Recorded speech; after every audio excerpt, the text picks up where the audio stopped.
What's up, sports fans? Coming off a great day of NBA action. It was fun just recapping it with you for a few minutes. We saw some epic performances yesterday. I think we all know who the best performance of the day was. Luka Doncic, something special. I mean, what a great game coming off, playing on one leg, and to hit that shot was amazing. And then to watch Jamal Murray and Donovan Mitchell just go mano a mano in that last game. Like, the NBA is in good hands moving forward. Man, Luka, that was spectacular. One of the best. I mean, in a different way, it reminded me just of LeBron James and just his ability to take a game over and no one able to stop him. I mean, he is, you talk about, the first, if there were to be a draft and guys you could have to lead your team going forward, man, Luka might be the top guy right now. If he commits to learning to play defense better and gets a couple rings, I mean, he's going to vault up to instantly up that ladder of moving into GOAT conversations, because offensively he needs to win. He is so far he's ahead of Michael Jordan and LeBron at his age by a good amount. Yeah, he's been playing pro ball for so long, but like you mentioned, he is going to need to win though, for sure, titles. Yep. You got to win. You also have to learn to play some defense, because that'll be a knock on you. Michael Jordan was a lockdown defender. We all know this. And LeBron, at his best moments, was a very, very good defensive player as well. And Luka's not. So if he commits to playing defense and wins some rings, that boy's going to be up there. Yeah, I mean, he looks like the best player in this series. Kawhi looks also very, very good, and so he's right behind Luka. And then after that, man, it's the drop is enormous, and that was supposed to be the Clippers' advantage, right? Oh, I can't get over how advanced he is offensively at a young age. And, it's different. You watch Mahomes killing it for Kansas City, but there's raw athleticism there and just arm talent. Luka can't jump higher or run faster than anybody. He can't even shoot better than anybody. He's so crafty. He's got that LeBron James gift, ability to pass and just see the floor. And at 21, it's surreal. You can tell his feel for the game is LeBron James. It's very that's what makes those guys so special. And what he doesn't have, in LeBron's athleticism, etc., he's got other things. So he is, man, he's amazing. I mean, can you think of a guy I know you love Giannis, and I wouldn't say that you're wrong to take Giannis, obviously, but if the Cavs could have one player in the league, for the next 10 years, I'd have a hard time not saying Luka. Yeah, I mean, that's a tough one to say no to. The only thing I would say with Giannis over Luka at this point is if Giannis can shoot, because of his size, athleticism, and just size, athleticism, and ability to play defense, there's still maybe a slightly higher floor. But sure. You said the same thing about Luka learning to be a better defender, right? Yeah. I don't know, at this point, man, I'm so impressed with that kid. I don't want to be over prisoner of the moment and just come off of yesterday, but yesterday was one of the better NBA games I can remember anybody playing, and coming in on one leg too. That ankle sprain was no joke. Like I said, in a different way, it gave me vibes of LeBron against the Pistons in that, you know what I'm talking about, in Detroit. Different, but the same. And that's the other thing about this. I don't want to be prisoner of the moment either, but the Clippers are supposed to be the best team in the NBA, supposedly. Kawhi Leonard, Paul George. Like I just said, he looked like the best player on the court the entire game. Well, I think the Clippers may be overblown. They need a second superstar. They only have one. Kawhi on PG right there. Kawhi was also really good, though. I'll give him credit for sure. Yeah, Kawhi's really good, but I mean, Paul George is just people had been talking about it before this year, but the last couple of games, man. What do you mean? He's been out this series. What's that? He's been out this series. He hasn't played. Yeah, right. I liked. I sent you that quote earlier, and I was listening to, I think it was Nick Wright, when saying that they were talking about Russell Westbrook and Paul George this year in the playoffs, and he's like, Russell Westbrook is better than Paul George in the playoffs here simply by not playing. It's funny. I was joking with a buddy, I can't believe this guy had the audacity to talk trash to Damian Lillard about missing 2 free throws. Yeah, I put a tweet up. It was, what's the question? Who would you rather have shooting threes, Ben Simmons or playoff Paul George? All right, guys. So we're here to break down overlay today. Been really doing well on the overlay slates for this set of games. not nearly as well on the other set of games. And just kind of glancing through it this morning, I like it again today. And I'm going to get my money into the 22 today and a couple of the 2.5s. Maybe even play that 5-pick shootout. So let's kind of run through some of these. And what they're doing up top right here is they're basically allowing you to choose between Harden and Giannis, Harden and Lillard, or Lillard and Giannis. And for me, my money is going to go on to this pick, which is Giannis over Lillard. I like that call a lot. I was going to ask you, like, we haven't talked NBA too much. Like, what about Harden, Giannis? You're not going to pick it here, but what do you think? Well, I would take Giannis over Harden because of the missed shots. And right now, Harden he's still getting his numbers, but they're making life really, really hard on him. And we didn't have a chance to talk about it this weekend, but I think they lost the game Saturday because Harden got a little too dribble, step back three when, Dort's all up in his face. And, like, he's got teammates that are playing well. Jeff Green is playing off the hook. Eric Gordon, even though he's not shooting well from the outside, is getting to the rim and creating shots for his teammates. And I think he just seemed frustrated. Like, he just really wanted to do it his way. And that's why the game eventually fell to OKC. So life is not easy on James Harden in this series. He's great. And that's why I don't want to pick against him. Even though it's been rough on him, we know darn well, like, he could just take it over today. Like, Lillard does not look like the same guy from before. So for me, this one's pretty easy. It's Giannis over Lillard. Yeah, I'm with you 100%. All right, next one up, I like a lot too, Vucevic or Nurkic. Nurkic has disappeared. Give me Vuce. Now, I will say Milwaukee has made some defensive adjustments, which is, key to NBA playoff basketball, right? Like, if a guy's killing you, like Vuce killed him in game 1, you got to do something different. And they've been better on him, but Nurkic has been terrible. So I'm going to go with Vuce. Yeah, this one's not really close. Vuce all day. The next one is close, though, for me, and that's Buckets versus Chris Paul. I would go with Jimmy Buckets, but I don't really want to pick against Chris Paul today. And, like, when I wrote in the NBA article for our customers today is, like, every single one of those Clippers or Thunder guys, Paul, Shai, Schroeder, Gallo, they're all in play today. But quite frankly, I don't want to choose any of them because I just don't know whose day it is today. They're all pretty good in their own right. And I know Jimmy Butler will get his, so that's why I would go with him, but I'm not excited to pick it. I like Chris Paul. I agree with you about the OKC guards, except I can see and probably will see at least 2 of those guards succeeding. I mean, all 3 of them played really well last game, 45 plus, I think, for all 3 of them. I'm going to go CP3. I think OKC wins this game.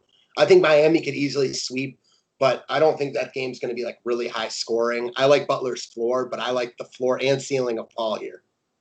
All right, next up, Chris Middleton versus TJ Warren. I'll go with Warren because, again, I expect this game to be close.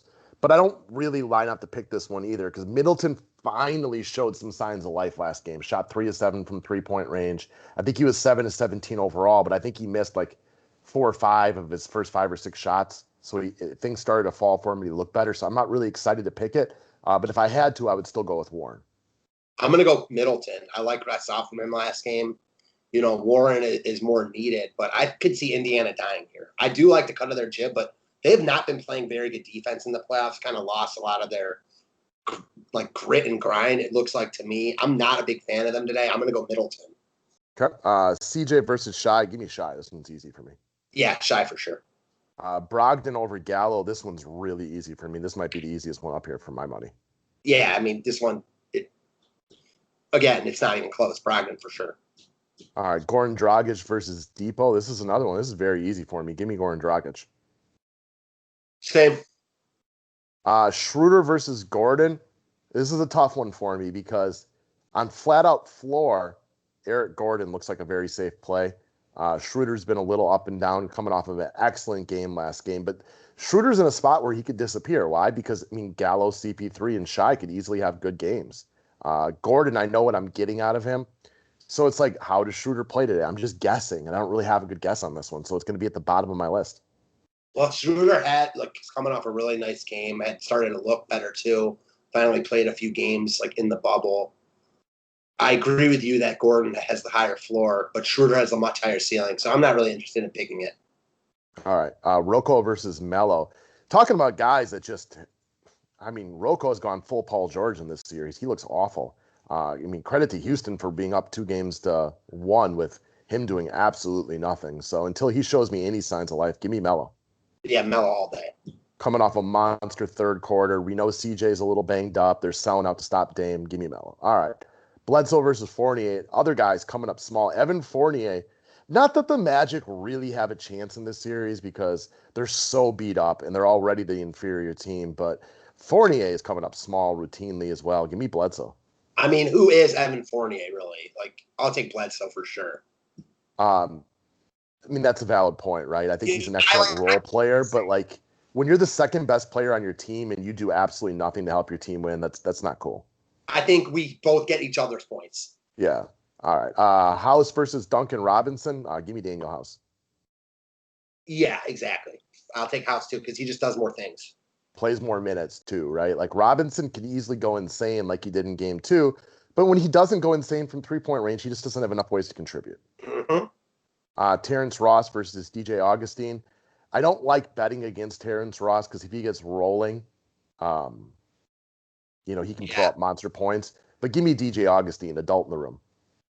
I really don't want to pick it because if Ross gets rolling, it'll be like hard for Augustine to be able to do enough. But if you're looking for like a solid floor, it's Augustine. So I'm with you.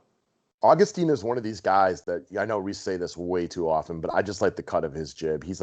For me on Orlando, he's one of the adults in the room. He's one of the guys keeping this series competitive, and I like overachievers like him. I got a good one for you. Continue. No, I was just saying I like guys who overachieve based on talent, like DJ Augustine. He's not big, he's not that fast. He's a good shooter, but not a great shooter. But he just finds a way to get to the hole, and I appreciate a guy like that. I completely agree. I also like him too. Who do you think is better? I think these guys are comparable, but this is what I wanted to ask you. DJ Augustine or George Hill?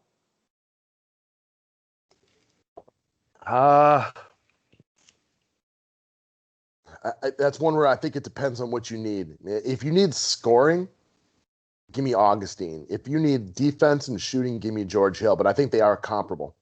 Okay, me too. It would just depend on the rest of my team built around them, I guess. They're like very similar, like in terms of how good they are. Yeah, I agree with that. No questions. All right, Whiteside versus Brook Lopez. I don't know. This Portland was a fun story, but this is just over. Whiteside, foul trouble always scares me with him, although he's done a little better job. I don't know. Give me Brook Lopez, but it's not one I love. Yeah, I mean, Whiteside starting now gets you a little intrigued, but it's Whiteside. It's always really tough to pick. I'm going to go. Him and Nurkic shouldn't be together. That's the problem with Portland is they're missing all their fours. Well, I think that the big problem is they have no way to stop the Lakers inside, Yeah, I mean, they're still getting killed rebounds. Yeah. I mean, it's a tough matchup for them. It's really a tough matchup for anyone. Like, this is why the Lakers are showing that. I think I haven't even talked to you about this. I know it's only Portland, but a lot of people gave Portland a chance to win this series. They do only have two very good players in AD and LeBron, but they've got like role players that know their role, and they're big inside, and they're pretty good at defense. Well, they haven't been able to shoot a lick all postseason, and the last couple of games, KCP's been able to shoot threes and stuff like that, which just it goes back to what the NBA really is. It's a make or miss league. When your role players make their threes, everybody looks really good.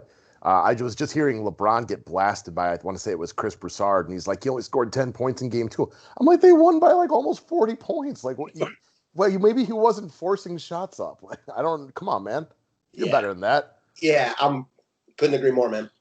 All right, Bam versus Miles Turner. So this one's kind of easy for me and who I would select. I don't think the results are easy. I've been very impressed by Miles Turner the last couple of games. But Bam's a better DFS player by a few points. So I'm just going to pick the guy who's the better player. He's just the better. I wasn't even going to say DFS. I'm a Miles Turner fan, but Bam's just a better player at basically everything. Right? Okay. Good point. All right. Steven Adams, who's listed as questionable versus Jeff Green. So I've talked about Jeff Green a lot the last 24 hours, and it still feels weird for me that I'm out here talking so positively about him. But I love what he is showing to me in this D'Antoni system. Give me Jeff Green. So Jeff Green is the choice here, but I don't feel good about it because, like, 4 days ago, Adams would have been the easy choice. Right. And I hate that. It's funny to me, and I was listening to some guys talk about this during one of these games, that it doesn't always mean that they're not better players, but what D'Antoni's system does for people is unlock their offensive talent. And Jeff Green's always been talented. Now, most of you guys know this because he's played for every single NBA team. and you've probably had an opportunity to see him when his confidence is up and he's playing well. Jeff Green's pretty good. He's never quite found that home. And I'm not saying he'll be in Houston for the long haul, but the D'Antoni system gets the best out of people offensively. This is true. So they're playing this point forward, point center, and it's been fun to watch. All right, Danny Green versus KCP. When my daughter doesn't like something, she makes this little sound that sounds like she's puking just to kind of mimic what she doesn't like it. That's how I feel about picking this one. I don't want to pick it. I'm with you there, man. Ugly, ugly, ugly. It's kind of both of these next two where you talk about two guys that are very similar. Again, I'll take KCP for no real reason, and I'll also pick Dwight Howard for no real reason. But these are bottom tier picks for me. I like Dwight Howard. All right. Yeah, okay. Probably not one you're lining up to pick, though. No. Okay. And then Ben Mclemore versus Austin Rivers. I know you'll appreciate this, and since we haven't actually chatted in a couple days, I know you'll actually enjoy this. I forget which pundit I was listening to, but he's like, if I had to make a all undeserved confidence team, Austin Rivers would be my first candidate to make it. Like he's way too cocky for his own good? Yeah, he's like, for guys who have way too much confidence that they should have no reason to have, Austin Rivers would be my first pick. He's like, he goes, I appreciate that. You should be confident and cocky if you're in the NBA. But like Austin Rivers is the kind of guy that's like, I can't believe they run the offense too hard and not me. Yeah. So yes, that's funny. The last part you said is really funny. But it's also funny that you say that because, again, we haven't talked about this. I don't know why, but recently I've been watching Austin Rivers, and maybe not the last game, but he had a couple really big games, either before the playoffs and the bubble. It was like the best I've ever seen him. So yeah, I'm definitely picking him over Mclemore here. What do you think? I am going to pick him over Mclemore, but all three of these bottom ones are going to be ones that are literally at the bottom for me to pick because, you know, when we go up like closer to the top, like with guys like Vucevic and Nurkic, like for me, this is an easy one. I know these guys are both going to play good minutes, but Vucevic is much more needed on his team and is just playing much better. Like these guys at the bottom, like Mclemore could play 25 today and Rivers plays 12, or you could reverse it. It just depends how Houston is feeling. Mm-hmm. So. All right, guys, that's what we got for today. I will hit you up for some NBA in a little bit, or not NBA, MLB. Thanks, guys.